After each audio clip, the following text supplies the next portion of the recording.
Often when we discuss Black history, we speak in the past, but there are so many individuals in our present who are making Black history now. So we are celebrating these pioneers in our community through a series we're calling Living Black History. Our next guest in this series is Robert Smith, the chairperson and founder of Vista Equity Partners, LLC. This firm invests exclusively in tech companies and has $96 billion in assets. Robert is the wealthiest Black person in the United States, with a net worth of more than $11 billion, according to Bloomberg. Smith is also a noted philanthropist. In 2019, he famously paid off the debt of Morehouse College's graduating class, a whopping $34 million. And he made the largest donation ever, $2.5 million, in support of prostate cancer research, saying he wanted to change the odds of survival for millions of African-American men.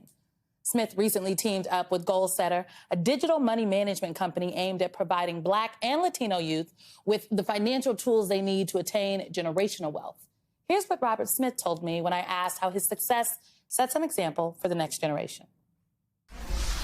We as a people of African Americans, and underscore both African and Americans in this context, have and should avail ourselves to all of the opportunities that America provides. And so what I hope to really show all of our young people, men and women, is that they can accomplish the vision that I know our parents and grandparents have for us, which is participating in this great economy of America, and really, bring forth our talents and efforts and our abilities and our creativity and our goals and our dreams to have them flourish and come to fruition in this country, and we can do it. You talked about family and parents, and your family lineage specifically is one of educators. Your parents were both teachers. They went on to further their education, and they eventually became principals. My parents were very present. They were very present in our home. They were very present in our community. And when I look at their parents, my grandparents, they were the same way. When they saw, challenges that our community faced, in some cases, is, equity of inclusion in education or nutrition or, public transportation, they got involved, they got engaged, they organized, and they made changes. And I think those are the elements that inform me in terms of, what is a noble life and how you should live that noble life. And I think about my grandmother on my father's side, who not only was a teacher, but also, had a small business. It was kind of like entrepreneur. Yeah. And, that part of the family came out of Oklahoma. And, part of that clan really came out of the whole Greenwood tragedy and, kind of reset up in Colorado, which is one of the ways we got there.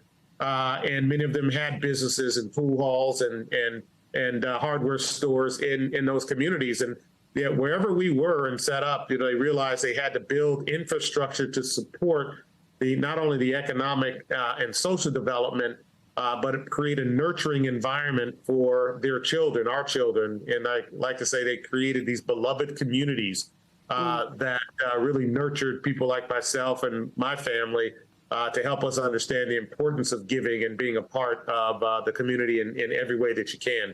Let's talk about your trajectory, your career trajectory, sir, because it is remarkable. You started out as an engineer at Kraft and Goodyear, and then you transitioned into investment banking with Goldman Sachs. Now, that seems like a big pivot. Is it true that you didn't even know what Wall Street was at the time?